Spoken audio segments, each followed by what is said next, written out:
S&P 500 falls, Bitcoin falls, Cardano falls.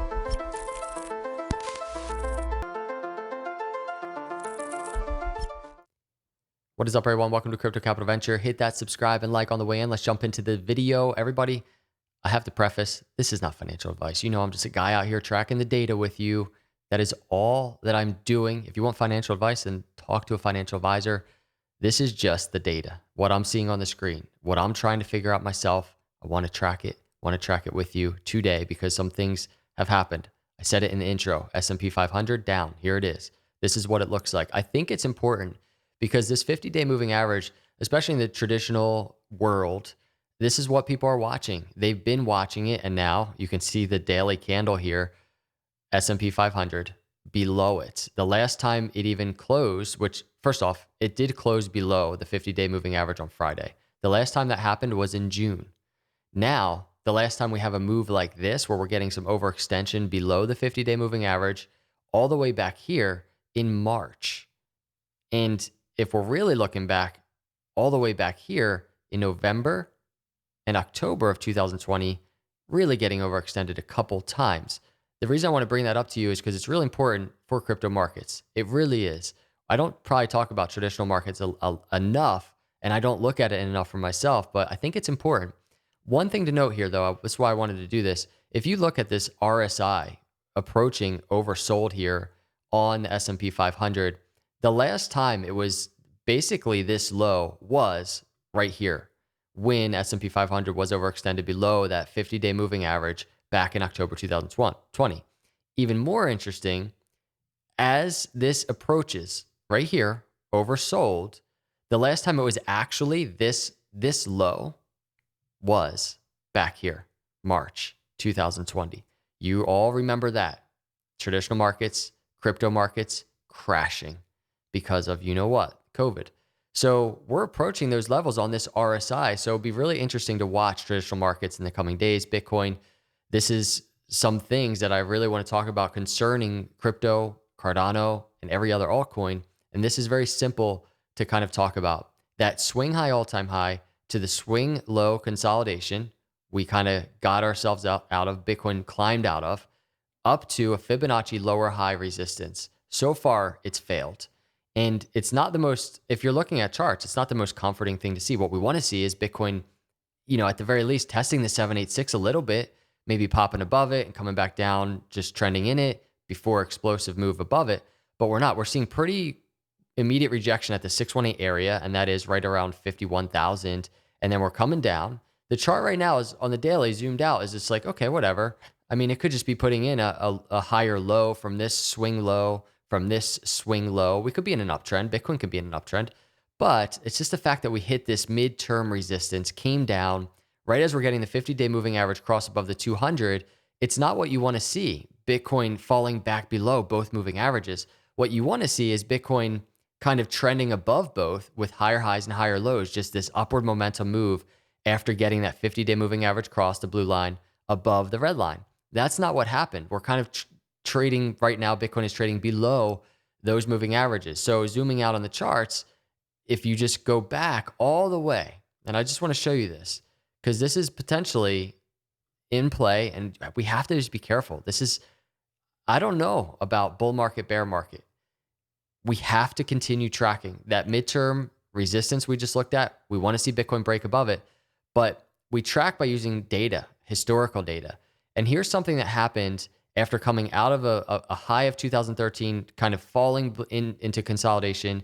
And then we get this 50-day moving average cross above the 200-day right here in July of 2014.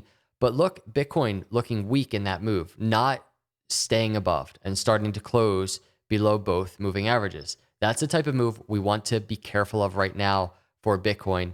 And I wanted to mention it briefly at the beginning of this video. So that resistance that we just looked at on Bitcoin is one. And number two, we really want to see Bitcoin can recover and get back above those two moving averages, the 50-day and the 200-day. So that's Bitcoin, that's S&P. Let's pivot over to Cardano because some really, really interesting things going on for Cardano.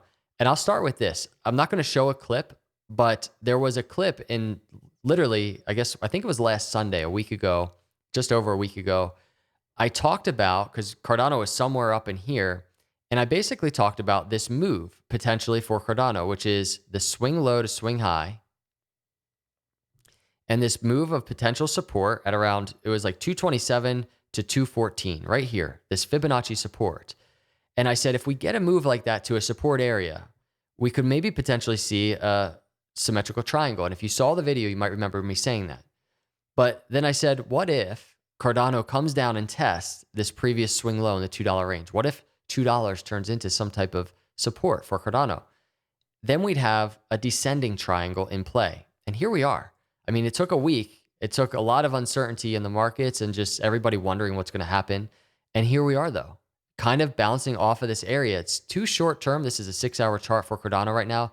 This downtrend could continue in the short term. And that's why I want to be careful of just kind of saying, hey, we have a descending triangle now, because we could have a next 6-hour candle open and we're just coming down, right? And that's kind of why I speculatively put this trend line here. I was just charting just because I was charting for myself.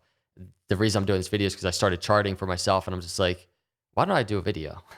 So here I am doing a video, but I'm just saying this trend line is still not, it's such a new 6-hour move right now, this bounce.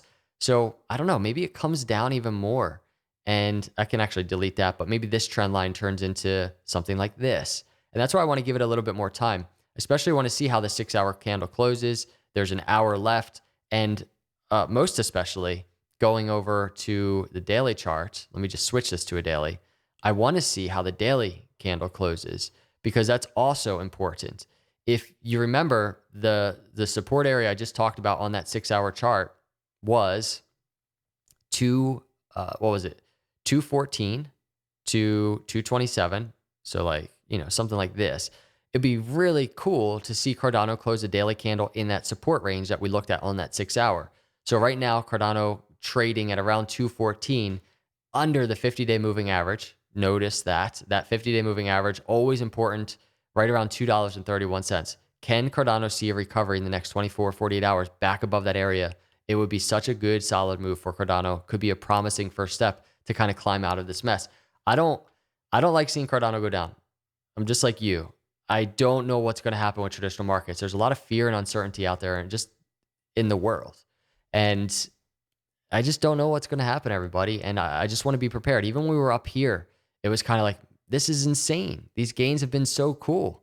But we have to be careful of things like this, right? And even now where we are right now, we have to be careful of support failing here because there's downside room into the dollar range. Like this target out of this descending triangle, probably right around $1.30 or so.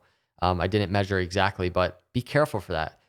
We've seen crypto break out of descending triangles to the upside, I'm sure. So there could be an upside target to $3 plus in the coming weeks as well. But this is why at the end of the day, we don't know what's going to happen, but we can prepare ourselves as we wait and watch consolidation. We watch structure form, and we can just prepare ourselves for all scenarios.